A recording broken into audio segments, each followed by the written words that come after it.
최근에 구입한 책 중에서 이 나음보다 다름 이런 제목의 책을 제가 구입했는데요. 이제 가끔씩 그 제목이 좋아서 이제 구입하는 경우가 있다고 말씀을 드렸는데 이분도 그 경우입니다. 사실 이 책은 그 마케팅 전략 뭐 이런 거와 관련된 책이기 때문에 이 책 제목만 보고 구입하시면은 좀 당황하실 수가 있습니다. 제가 이제 처음에 드리고 싶은 말씀이, 제가 설교 시간에 인용하는 책이라고 그 책이 다 뭐 구해서 보셔야 될 건 아니라는 것을 좀 말씀을 드리고 싶었는데요. 어쨌든 저는 이제 이 나음보다 다름 이 제목 이 한마디가 저에게 굉장히 많은 생각을 하게 하고 또 묵상하는 그런 도구가 됐습니다. 그 책 뒷면에 보니까 경쟁하지 말고 차별화하라. 이게 브랜딩과 관련되고 마케팅과 관련된 그런 의미로 준 얘기지만 목회자인 저에게 너무나 접목이 되는 겁니다. 목회를 하면서 경쟁하지 말고 차별화하라. 또 그 책 속에 그래도 나은 것이 아니라 다른 것이 이긴다. 그래서 여기서 말하는 나음을 제가 어떻게 적용해 보았냐 하면, 이제 이 세상의 구도는 그 나음을 향해서 나아가다가 보니 거기서 따라오는 불가피한 것은 경쟁, 더 경쟁을 속에서 내가 이 사람보다 내가 더 나아져야 되겠다, 이게 나음의 문제라면, 예수 믿는 우리가 추구해야 되는 것은 이 나음의 문제가 아니라 다름의 문제다. 우리가 추구하는 것은 다름이다. 다름을 추구해야 된다. 이게 저에게 참 많은 그 도전이 되고 깨달음이 되었습니다. 예수님께서 가르쳐 주신 산상설교도 사실은 이 세상과의 차별화, 이 세상과의 다름의 문제를 말씀하시는 거 아닙니까? 예를 들면은 산상설교 중에 마태복음 5장 38절부터 보십시오. 또 눈은 눈으로 이는 이로 갚으라 하였다는 것을 너희가 들었으나 나는 너희에게 이르노니 악한 자를 대적하지 말라. 누구든지 내 오른편 뺨을 치거든 왼편도 돌려대며 또 너를 고발하여 속옷을 가지고자 하는 자에게 그옷까지도 가지게 하며 또 누구든지 너로 억지로 오리를 가게 하거든 그 사람과 심리를 동행하고 내게 구하는 자에게 주며 내게 꾸고자 하는 자에게 거절하지 말라. 이게 전부가 다 이게 다름의 문제 아닙니까?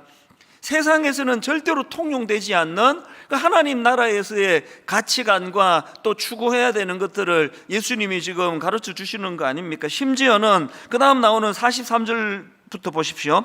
또 내 이웃을 사랑하고 내 원수를 미워하라 하였다는 것을 너희가 들었으나가 이게 뭘 의미합니까? 이게 그동안 세상에서 통용되던 그 들려지던 가치관의 문제는 원수 갚아라, 지지 마라 이런 거였다면, 다름의 문제가 뭡니까? 44절 나는 너희에게 이르노니 너희 원수를 사랑하며 너희를 박해하는 자를 위하여 기도하라. 이게 전부가 다 다름의 문제입니다. 분당 우리 교회는 제자 훈련하는 교회 아닙니까? 그런데 사실 이 제자 훈련에서 강조하는 이 제자도의 핵심 중의 핵심은 예수님의 이 말씀에서 저는 찾을 수 있다고 생각합니다. 누가복음 22장 24절입니다. 또 그들 사이에 그중 누가 크냐 하는 다툼이 난지라 예수께서 이르시되 이방인의 임금들은 그들을 주관하며 그 집권자들은 은인이라 칭함을 받으나 너희는 그렇지 않을지니. 저는 이 제자도의 핵심을 상징적으로 너희는 그렇지 않을지니, 이게 제자 훈련이라 생각합니다. 세상에서는 그래서 높은 자리에 올라가고 권력을 가지고 그리고 앉아서 대접을 받는 이거를 다 추구하는 그런 가치관을 가졌다면 너희는 그렇지 아니하니, 너희는 그렇지 않을지니, 이게 다 다름의 문제 아닙니까? 최근에 카카오톡 김범수 의장이라는 분이 자기 재산의 절반인 5조 원을 사회를 위해 기부하기로 했다. 이 기사를 보는데 이것도 되게 큰 감당하기 어려운 그 결단을 내렸구나. 그게 참 인상적이었는데요. 더 인상적이었던 거는 이분이 이렇게 5조 원이라고 하는 어마어마한 돈을 사회에 기부하게 만든 거기에 영향을 줄 시가 있다는 겁니다. 이것도 또 흥미롭지 않습니까? 그 시를 내가 찾아봤습니다. 그랬더니 예전에 설교 시간에 벌써 인용했던 저도 좋아하는 그 시더라고요. 랄프 랄프 waldo 에머슨이라는 분이 쓴 무엇이 성공인가 이런 제목의 시인데요, 한번 내용을 들어보십시오. 자주 그리고 많이 웃는 것, 현명한 이에게 존경을 받고 아이들에게서 사랑을 받는 것, 정직한 비평가의 찬사를 듣고 친구의 배반을 참아내는 것, 아름다움을 식별할 줄 알며 다른 사람에게서 최선의 것을 발견하는 것, 건강한 아이를 낳든 한 떼기의 정원을 가꾸든 사회 환경을 개선하든, 자, 그 다음 들어보세요. 자기가 태어나기 전보다 세상을 조금이라도 살기 좋은 곳으로 만들어 놓고 떠나는 것, 자신이 한때 이곳에 살았으므로 해서 단 한 사람의 인생이라도 행복해지는 것, 이것이 진정한 성공이다. 그 김범수 의장이라는 분이 재산의 5조 원을 사회에 내놓기로 한 거는 이런 시들을 통해서 다름을 알게 된 거예요. 돈 많이 버는 것만이 성공이 아니라 뭐라고 이야기합니까? 그래도 내가 이 땅에 태어났는데 자기가 태어나기 전보다 세상을 조금이라도 살기 좋은 곳으로 만들어 놓고 떠나는 거, 이게 성공한 인생이라는 거, 이게 다름의 문제 아닙니까? 제가 왜 이 시를 여러분께 제가 언젠가 소개해드리고 또 저도 또 이 대목을 제가 옮겨가지고 묵상하고 그렇게 하는가 하면은 그저 큰 교회에 맞는 걸 성공이라고 자랑하는 이런 이 세상에 똑같은 논리로 가는 목사가 아니라 이 세상과는 다름, 일만수도 파송 운동을 하는 하나님의 명령도 바로 다름을 구현해라, 이 명령 아니겠습니까? 사실 여러분, 우리가 그리스도의 제자로서 이렇게 세상과는 다름을 추구하는 삶을 살아야 될 많은 책임과 의무감이 있지만, 더 중요한 건요, 우리가 이렇게 다름을 추구하며 사는 게 이게 우리가 살 길이기 때문에 그렇습니다. 여러분이 잘 아시는 아브라함, 창세기 13장에 보면은 지금 조카 롯하고의 이야기가 거기 하나 담겨져 있는데요, 창세기 13장 7절입니다.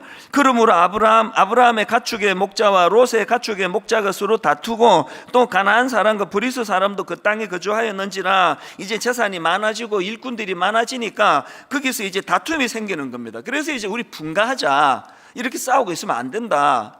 그런데 그 아브라함이 놀라운 이야기를 하는 거 아닙니까? 그 다음 8절 9절입니다 아브라함이 롯에게 이르되 우리는 한 친족이라 나나 너나 내 목자나 너의 목자나 서로 다투게 하지 말자. 너 앞에 온 땅이 있지 아니하냐? 나를 떠나가라. 너가 좌하면 나는 우하고 너가 우하면 나는 좌하리라. 지금 칼자루를 쥐고 있는 삼촌 입장에서 내가 이게 정할게, 넌 절로 가라, 얼마든지 이렇게 할 수 있는 거 아닙니까? 그리고 이렇게 했다고 누가 아브라함을 그 욕심쟁이라고 비난하겠습니까?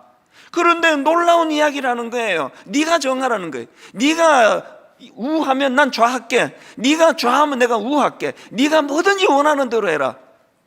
이게 세상과의 다름의 문제 아닙니까? 그랬더니 결과 다 아시잖아요. 조카 롯은 다름이 아니라 나음을 찾았어요.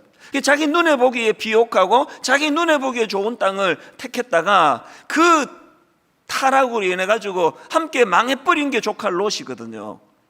여러분, 당장 눈에는 우리가 이 세상에 그냥 남이야 상처를 받든지 남이야 뭐 눈물을 흘리든지 나는 능력이 있어, 나는 니들보다 나아, 나는 니들보다 나은 걸 추구할 거야,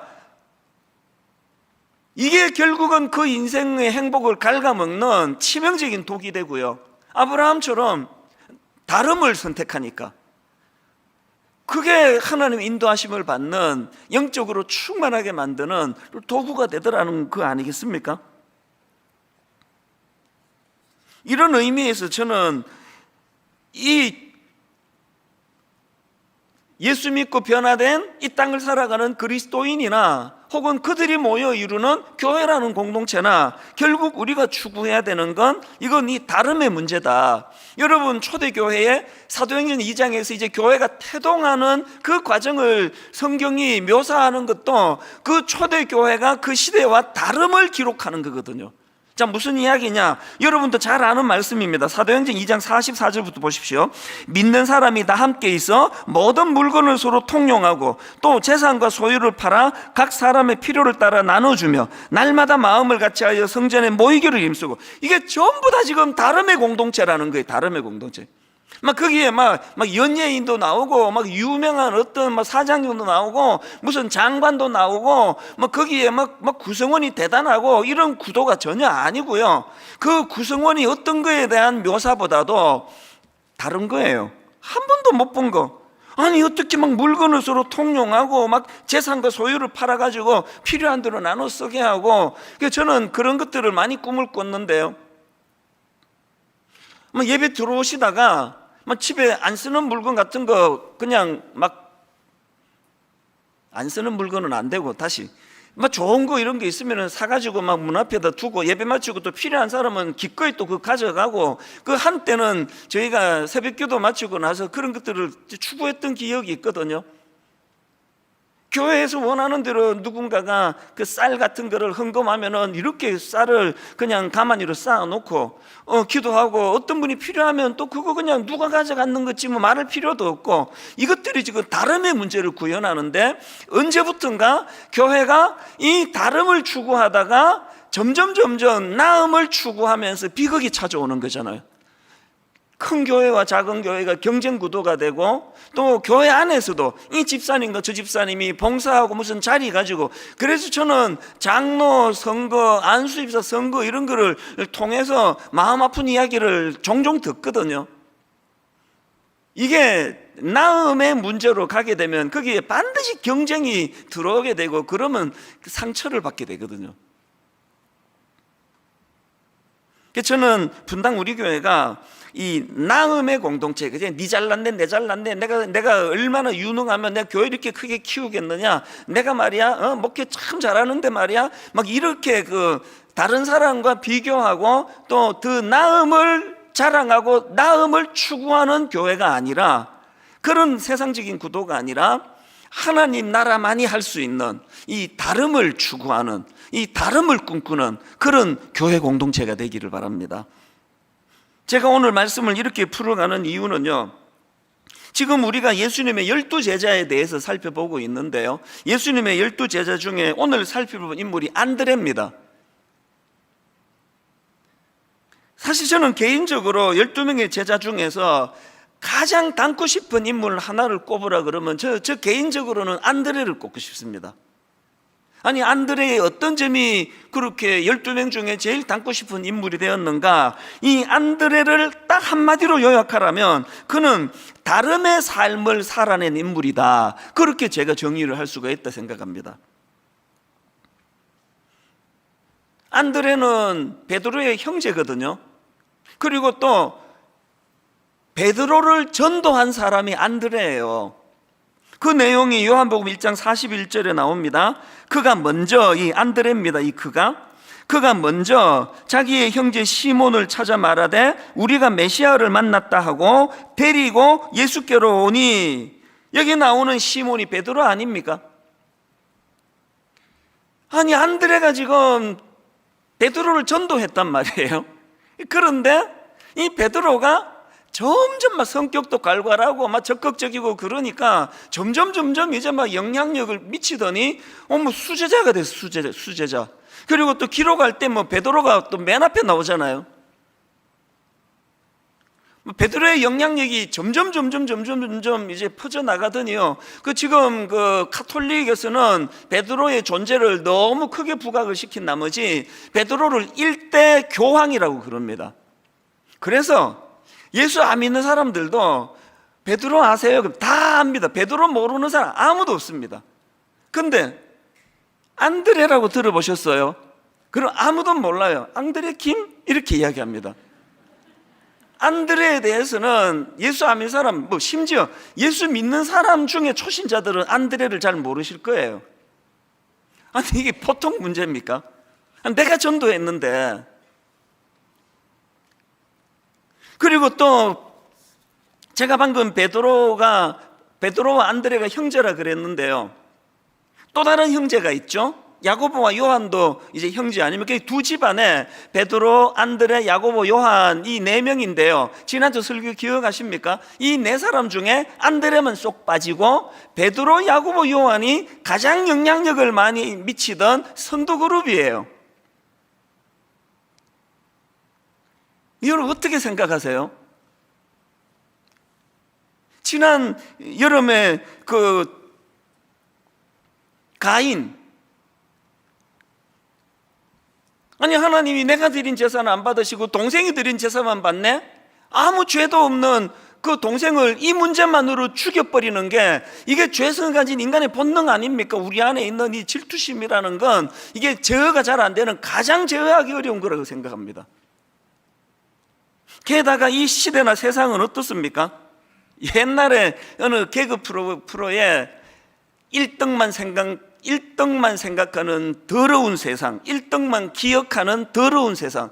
꼭 그 유행어를 만든 그 개그맨이 소주병을 하나 들고 코에 빨간색 칠해가지고 술 취할 때만 이 대사가 나와요. 1등만 기억하는 더러운 세상. 여러분 이게 왜 유행어가 됐을까요? 모든 사람이 공감하니까 자꾸 되뇌이니까 유행어가 되는 거 아닙니까? 안드레 입장에서 진짜 기분 나쁜 게 뭔지 아십니까? 오늘 본문을 기록한 이 구도도요 굉장히 기분 나쁩니다. 안드레 입장에서 기분 나쁠 수 있습니다.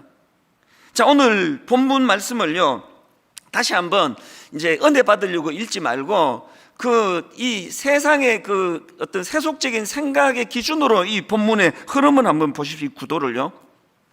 12명의 제자 명단이 나오는데요, 제일 먼저 16절에 베드로가 나오는데 16절을 보십시오. 이 12를 세우셨으니 시몬에게는 베드로란 이름을 더하셨고, 호텔로 치면 베드로한테 독방을 주었습니다. 독방.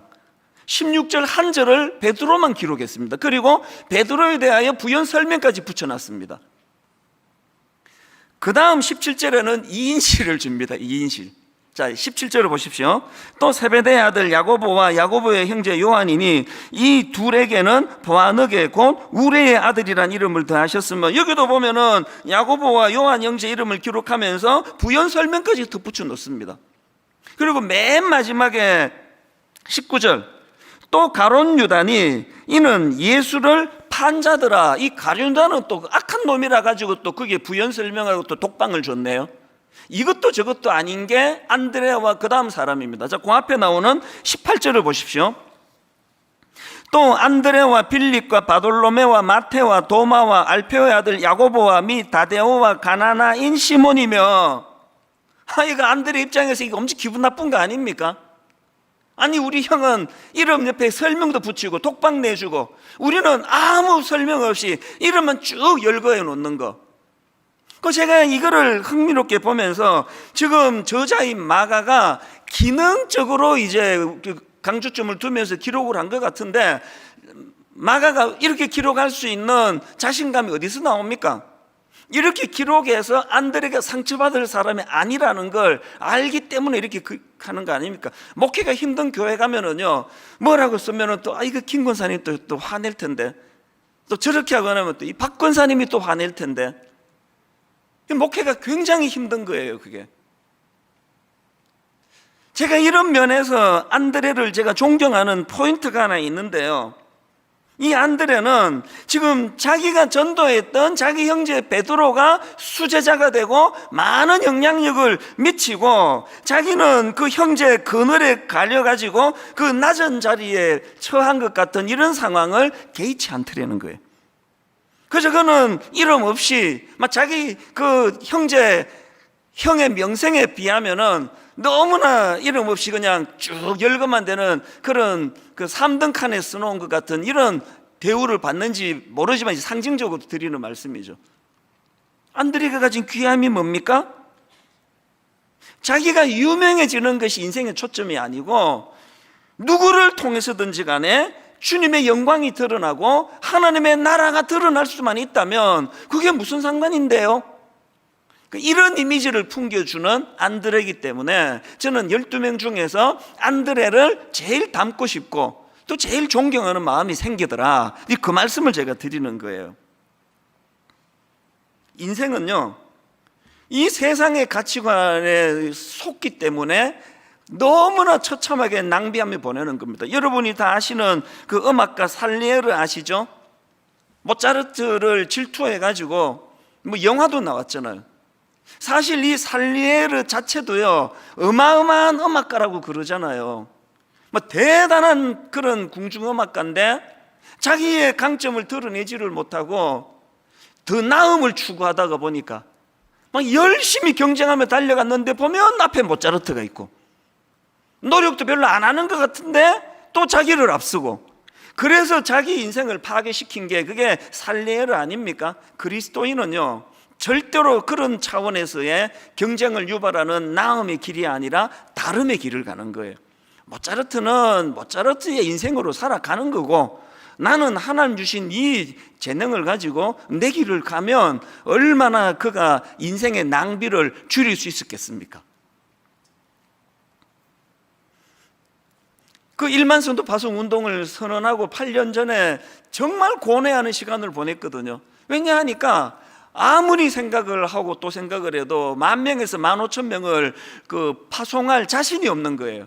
아니 뭐 우리 성도님들이 뭐 창고에도 물건도 아니고 뭐 제가 뭐 가라 그런다고 가고 남으라 그런다고 남는 분들입니까? 인격체인데 10,000명에서 15,000명을 더 모아라 그러면 막 되더나 안 되더나 한번 막 열심히 해보겠는데, 아무리 생각을 해도 이 성도님들을 그런 작은 교회로 파송하는 일이 불가능해 보이는 겁니다. 그러니까 이제 고뇌가 많고 잠이 안 오고 그랬는데요, 하나님이 저를 얼마나 사랑하시는지 그럴 때 많은 성경의 인물들을 저에게 묵상하게 하시면서 그것들을 헤쳐나가게 하셨는데요, 그 많은 하나님이 묵상하게 하신 인물 중에서 요나단이라는 인물을 하나님이 묵상하도록 허락해 주셨습니다.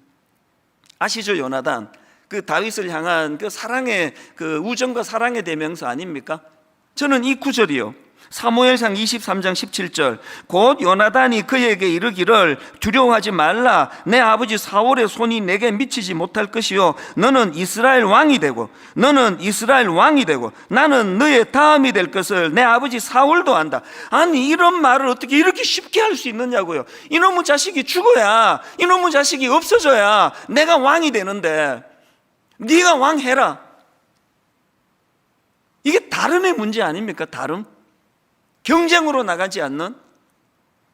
사실 제가 부끄러운 고백이지만요, 이 요나단을 묵상하기 전까지만 해도 내 발상이 어디에 갇혀 있었느냐 하면은, 저는 이 교회 담임 목사니까 내가 이 교회를 떠난다는 생각은 단 한 번도 해본 적이 없습니다. 나는 당연히 남고 이 성도님들이 이제 나가셔야 되는데 어떻게 해야 나가시지? 그런 생각에 갇혀 있었는데 이 요나단을 하나님이 묵상하게 하심으로 그때 제 생각의 발상이 바뀐 거예요. 아니 이 왕좌도 이렇게 기꺼이 내려놓을 수 있는데 분당 우리 교회 담임 목사 자리를 내가 이거를 꽉 붙잡고 어떻게 하나님의 나라를 구현하겠느냐. 그래서 요나단 덕분에 제가 결정을 한 게, 만약에 하나님 저 때문에 1만 수도 파송 운동이 잘 안 된다면 제가 담임 목사 사임하겠습니다. 너무나 기쁘게 이 약속을 하나님께 드릴 수 있게 된 거거든요. 이게 다름의 문제더라는 거예요. 하나님 앞에서 저는 확신합니다. 하나님은요, 제가 저를 너무 사랑하시거든요. 그래서 제가 진짜 행복하기를 원하세요. 막 그게 막 느껴져요. 하나님은 막 제가 막 너무너무 행복하기를 원하세요. 그래서 다름을 원하시는 거예요. 그러니까 1만 수도 파송 운동 해오는 지난 8년 동안에 생각지도 못한, 아니 30개 교회로 나누게 되리라고, 이거 저도 꿈도 못 꾸던 거거든요. 경직이 되면 생각이 안 나와요. 오늘 여러분, 저와 여러분 모두가 다 요나단처럼 하나님 앞에서 그 나음을 추구하는, 그래서 뭐 친구고 뭐고 이놈의 자식을 죽여버려야 내가 왕이 될 텐데, 이게 나음을 추구하는 경쟁적인 생각이라면 자기 아버지가 그래서 망한 거 아닙니까? 사울 왕이. 우리는 경쟁을 유발하는 나음을 추구하는 인생이 아니라 하나님 나라의 다름을 추구하는 게 다름.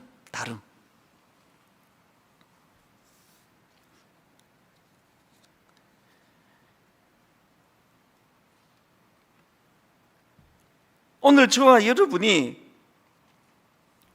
이 안드레라는 한 인물을 통해서 그동안의 우리의 삶을 한번 점검해보고 무엇 때문에 난 인생이 이렇게 피곤한가, 또 무엇에 나는 쓸데없는 에너지를 이렇게 많이 낭비하고 있는가, 이런 것들을 좀 점검하면서 이제 하나님, 저는 나음이 아닌 다름을 추구하는 인생이 되기를 원합니다. 그래서 저는 이런 안드레의 다름의 삶을 추구하기 위해서 우리가 해야 될 두 가지 훈련이 있다고 생각합니다. 첫 번째 훈련이 뭐냐? 작은 것의 가치를 인식하기예요. 안드레에게 이 의식이 있기 때문에 다름이 가능한 거거든요. 여러분, 오병이어의 기적 다 아시잖아요. 여러분, 이 오병이어의 어린아이의 그 보리떡 5개와 물고기 2마리로 장정 남자만 5,000명을 먹이신 이 기적의 사건의 출발이 안드레의 안목에서부터 시작했다는 거 혹시 아십니까? 이게 무슨 말씀이냐? 자, 요한복음 6장 5절입니다. 많은 군중들이 모여 있는데 6장 5절, 예수께서 눈을 들어 큰 무리가 자기에게로 오는 것을 보시고 빌립에게 이르시되 우리가 어디서 떡을 사서 이 사람들을 먹이겠느냐 하시니, 그랬더니 제자 빌립이 막 이제 머리를 굴립니다. 7절, 빌립이 대답하되 각 사람으로 조금씩 받게 할지라도 200데나리온의 떡이 부족하리이다. 이렇게 그냥 머리 굴리며 계산하고 돈 계산하고 있을 그때에 안드레는 완전히 다른 발상으로 다가갑니다. 자, 8절과 9절입니다. 제자 중 하나 곧 시몬 베드로의 형제 안드레가 예수께 여짜오되 여기 한 아이가 있어. 여러분, 저는요 오병이어의 가장 핵심되는 말씀이 한마디라 생각합니다. 여기 한 아이가 있어. 저는요 오병이어의 물고기 5마리, 보리떡 2개, 이 거꾸로 얘기했나? 보리떡 5개와 물고기 2마리, 뭐 거꾸로고 뭐고 관심 없습니다. 그게 초점 아닙니다. 여러분, 물고기가 뭐 7마리든 10마리든 이게 중요한 게 아니고, 오병이어의 기적의 가장 중요한 핵심 단어를 꼽으라면 여기에 한 아이가 있어요. 왜 그렇습니까? 그 당시로 그 아이의 존재는요 미미하게 짝이 없습니다. 오죽하면은 같이 먹었는데 애들은 개수에 넣지도 않느냐고요. 눈길을 끌지 못하던 그 당시 아이들, 그렇게 무시하던 아이들인데 안드레는 그 무시당하던 아이, 여기 한 아이가 있어. 이 주목받지 못하는 이 한 아이가 가지고 있는 그 재료도 주님의 손에 붙들리면 위대한 도구가 될 수 있다. 이게 제가 발견한 안드레가 가진 작은 것의 가치를 인식하는 태도 아닙니까? 작은 것을 무시하지 않고 작은 것의 가치를 인식했던 그 안드레가 있었기 때문에 그 아이를 예수님께 데려갈 수 있었고, 거기서부터 기적이 출발하게 된 거 아닙니까? 지난주 제가 설교 시간에 강점으로 일하시는 예수님 이렇게 막 열심히 제가 설교했는데 꽤 많은 분들이 설교 듣고 그랬을 거예요. 강점으로 일하시는데 목사님, 저는 강점이 없습니다. 에이, 왜 강점이 없어요? 너무나 경쟁 구도에 우리가 거기에 속아가지고 작은 강점을 생각 안 하는, 그게 화근이거든요. 여러분, 하나님께서 여러분에게 주신 드러나지 않지만 그 작은 그 무엇을 소중히 여기는, 그래서 여러분, 분당 우리 교회는요 대형 행사가 없는 교회예요. 우리 교회 다니시는 분 지난 수년 동안 큰 이벤트를 가지고 행사하는 거 봤습니까? 우리 교회 행사 없습니다. 사실 개척 초기에 제가 행사를 얼마나 좋아했는지 제 별명이 이벤트리였어요. 이벤트리. 막 아이디어가 막 계속 나와요. 지금도요 막 그런 아이디어에 제가 소질이 좀 있습니다. 근데 이를 악물고 참아요. 분당 우리 교회 대형 행사 안 한다. 왜 안 합니까? 교회가 이렇게 대형 행사 위주로 가다 보면은 교역자들은 막 거기 동원돼가지고 진이 다 빠지고 성도 돌보고 신방하고 그럴 여력이 생기지 않습니다. 그러면 성도들은 점점 존재가 작아지는 거 아닙니까? 저는 뭐 자신 있게 말씀드립니다. 우리 교구 목사님들이 손이 안 닿아서 뭐 그런 일은 있을지 몰라도, 그래서 누가 그러더라고요.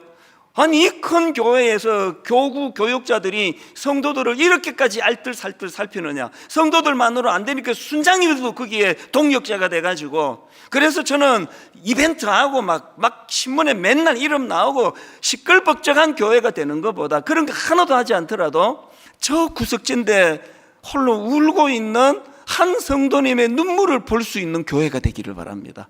왜? 교회는 그 작은 한 사람을 귀히 여기는 공동체이기 때문에 그렇습니다. 이게 작은 것의 가치를 인식하는 태도로 할 수 있고, 그런가 하면 두 번째로 우리가 훈련해야 되는 게 하나 더 있는데요, 조용한 영향력의 가치를 인식하기. 이건 무슨 뜻이냐? 여러분, 베드로를 제가 의식해서 이런 제목을 붙여본 거예요. 베드로는 시끌벅적한 영향력이에요. 베드로는 막 대놓고 영향력. 그래서 사도행전 가보면은 막 베드로는 대단합니다. 막 한 번 설교에 막 3,000명씩 회개하고 돌아오게 만들고 그냥 기적을 베풀고 막 굉장한 일들을 행하는 게 베드로예요. 여기에 반해가지고 안드레는 존재감이 없었던 사람이에요. 기껏 안드레는요, 한 사람 주님 앞에, 자기 형제 주님 앞에 인도하고, 그 존재감도 없는 애 주님께 데리고 오고, 그리고 또 요한복음 12장에 보면은 그 헬라인 몇 사람이 빌립을 찾아와 가지고 예수님을 좀 만나고 싶다 그랬더니 이상하게도 빌립이 그 사람들을 안드레에게 데리고 가요. 뭘 의미할까요? 짐작컨대 이런 그 관계적인 거, 이 작은 숫자의 사람들을 잘 다루고 만지고 그들을 헤아릴 줄 아는 사람은 그게 안드레였다. 그래서 안드레에게 데려가지 않았는데, 이건 제 그냥 추측이지만, 여러분, 오늘 이 시대는요, 한 방에 3,000명을 그냥 뒤집어 놓는 베드로 같은 사람이 영웅이고 베드로 같은 사람이 주인공이 되는 세상이고, 그래서 1등만 기억하는 더러운 세상이라고 수리추에 비틀거리게 만드는 세상이지만, 여러분, 하나님 나라는 그 안드레 같은 존재감이 별로 없는 그런 막 대대적인 시끌벅적한 영향력은 미칠 수 없었지만, 제가 안드레를 존경하는 게 뭡니까? 비록 안드레는 한 번에 3,000명을 회개시키는 베드로와 같은 대단한 능력은 갖고 있지 않았지만, 바로 그 대단한 베드로를 주님께 인도한 사람이 안드레라는 거예요. 모두가 다 주인공이 되겠다고 한다면 소음이 난무할 거예요. 제가 초등학교 2학년 때 아폴로 11호, 그 69년도로 기억하는데요, 인류 최초로 인간이 달에 발을 디뎠다. 그래서 이제 닐 암스트롱, 제가 국민학교 2학년 때 알게 된 이름이에요. 닐 암스트롱, 최초로 달에 발을 디딘 인간. 그런데 최근에 제가 되게 재밌는 거 하나 새로 알았습니다. 그때 닐 암스트롱만 발을 디딘 게 아니고요, 바로 20분 뒤에 버즈 올드린이라는 우주사도 바로 20분 뒤에 발을 디뎠는데, 1등만 기억하는 더러운 세상. 아무도 버즈 올드린을 몰라요. 안드레가 그래서 이 버드 올드린이 막 우울증도 오고 뭐 그랬다는 그런 그 프로를 제가 우연히 봤거든요. 안드레는요, 자기는 비록 한 번에 3,000명을 회개시키는 이런 일은 할 수가 없지만, 바로 그런 능력이 있는 베드로를 주님께 데려가는 이런 데 갈 수 있다. 그리고 하나님의 가치로는 이 둘이 조용한 리더십이나 조용한 영향력이나 시끌벅적한 영향력이나 주님은 똑같이 귀하게 보신다.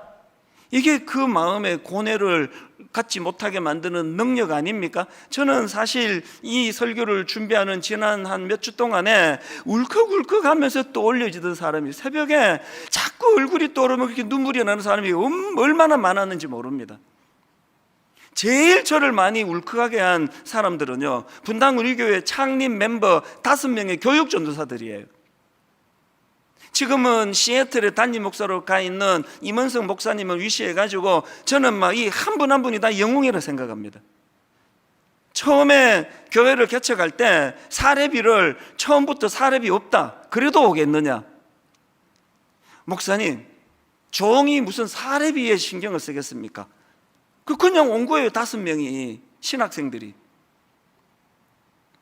개척교회니까 그때 교회에서 저에게 월 150만 원의 그 사례비를 주셨는데요, 그 5명을 보고 이게 넘어갑니까? 그래서 이제 5등분해서 30만 원씩 이걸로 이 교역자들이 연명하던 그런 상황이에요. 그런데 이 5명의 이 영웅들이 참 눈물이 나요. 토요일날 교회 청소부터 시작해서 강대상 올리고 물건 올리고, 그때도 우리 교회는 초신자들이 많았거든요. 그 초신자 한 사람이 목사들은 다 저런 일을 하나 보다. 그래서 그 전사님이 여기서 막 청소하고 있는데, 전사님 이것도 치워야 되겠는데요. 이게 면류관 아닙니까? 입만 갖고 사는 그런 사람이 아니라 진짜 교회를 섬기는 그 전사님들이 지난 몇 주 동안의 마음에 얼마나 저를 울렸는지 몰라요. 그런가 하면은 청소년 사역하던 동안에 이름 없던 수많은 주일학교 선생님들, 제가 맨 처음에 대구 서문교회라는 교회에서 교육전서 사역했는데 그 분들 생각하면 지금도 눈물이 납니다. 어린 초등학교 5학년 부서를 제가 처음 맡았는데 그 하나를 놓고 얼마나 뜨겁게, 시간 지나고 이찬수라는 이름만 남았지만 하나님 나라에는 이 교사분들의 이름이 더 크게 기록되어 있으리라고 저는 믿습니다. 분당 우리 교회가 19년이 지나고 그 5명의 전도사 이름은 다 잊혀져 갔지만 남은 건 이찬수 담임 목사 이 한 사람밖에 남아있지 않지만, 저는 확신합니다. 하나님 나라에 그들이 저보다 더 큰 상급으로 자리 잡게 되리라고 믿습니다. 조용한 영향력을 미치는 하나님 나라의 일꾼들. 오늘 결론을 저는 이렇게 맺기를 원합니다. 여러분, 우리 인생의 행복의 비결은요, 경쟁을 유발하는 차원에서의 나음을 추구하는 인생이 아니라, 그래서 나 성공했어, 나 큰 교회 만들었어, 나 사업이 아주 번창해, 나 돈 많이 벌었어, 이런 것으로 우리를 행복하게 하는 게 아니라, 우리 인생은 하나님 나라의 다름의 가치관으로. 저는 오늘 눈물로 위로해 드리고 싶습니다. 우리 교회 초창기에 너무나 교회를 위하여 헌신했던 그분들이 이제 20년의 세월이 지나고 연세가 드시고 은퇴를 하시고, 그 존재감이, 겉으로 보기에 존재감이 너무 작아지는 아픔을 저는 계속 경험하고 있는데, 그분들이 사실은 분당 우리 교회의 가장 큰 거목들이라는 사실을 성령님이 깨닫게 해주시기를 바랍니다. 그리고 세월이 흘러가면서 자꾸 자기 존재감이 초라하신 분들, 나는 뭐야? 나는 왜 베드로가 못 돼? 왜 나는 안드레야? 이런 아픔을 갖고 계시는 많은 성도님들에게 이 시간 성령님이 깨우쳐 주시기를 바랍니다. 네가 지금 이 악한 세상의 논리에 속고 있는 거야. 베드로, 안드레가 누가 더 위대하고 누가 덜 위대하는 이 구도가 아니라 다름의 문제로 다가간다 했을 때, 봐라, 너희 교회 담임 목사 이찬수 목사도 베드로보다 안드레를 더 샘플로 생각한다 그러지 않느냐.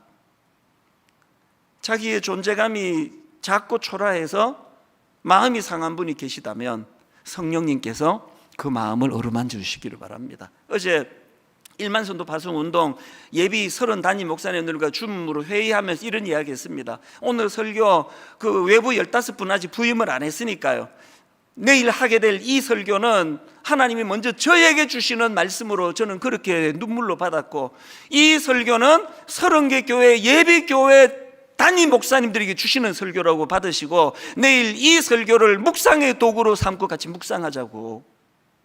저는 확신합니다. 이 30개 교회의 성패는 이 교회가 경쟁 구도로 나아가는 나음을 추구하는 교회들이 아니라 다름을 추구하는 교회가 될 때에 반드시 하나님 나라가 거기서 나타날 줄로 믿습니다. 결론을 저는 이 찬양으로 맺으면서, 이 찬양의 제목이 내 삶의 이유라. 내 삶의 이유라. 여러분, 이 다름을 추구하는 다름의 길의 가장 절정이 십자가 아닙니까? 다음 주일 가룟 유다를 제가 살펴보러 가는데요, 가룟 유다의 치명적인 결함이 그거 아닙니까? 그저 눈에 보이는 예수님이 군사를 모으고 군대를 일으키고 로마와 대항하여 해방을 시키고 이런 나음의 길만을 추구했던 가룟 유다지만, 예수님은 다름의 길, 십자가의 길, 이것이 내 삶의 이유라는 사실을 기억하면 좋겠습니다.